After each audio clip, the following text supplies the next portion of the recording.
I'm Jason Samenow for the Capital Weather Gang, and we are currently tracking a very impressive cool air outbreak for the middle of summer, the hottest time of the year, on the way early next week, Monday and Tuesday, even into the middle and latter parts of next week.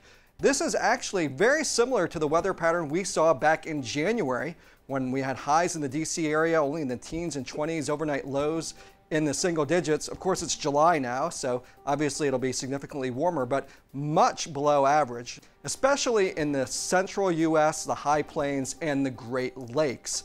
We're going to be seeing temperatures 20 to 30 degrees below average in the northern Great Lakes, down into some of the western plains. That means highs only in the 50s and 60s. Overnight lows dipping as cool as into the 40s in the northern Great Lakes, and even down towards places like Minneapolis and Chicago, you'll be seeing your lows dip as low as about 50 degrees, maybe some 40s in your outlying suburbs, and then eventually it'll bleed towards the East Coast. Here in the DC area, we're going to see a strong cold front sweep through the area on Monday, and that might ignite some heavy showers and storms, and then we're going to see temperatures fall off to below average levels.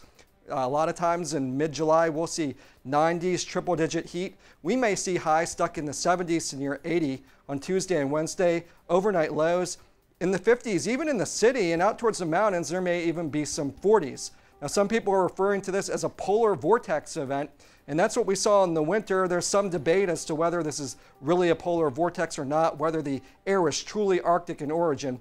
We'll take a polar vortex, or whatever you want to call it, in the middle of the summer if it means relief from what is typically an excruciating and punishingly hot time of the year. For the Capital Weather Gang, I'm Jason Samenow.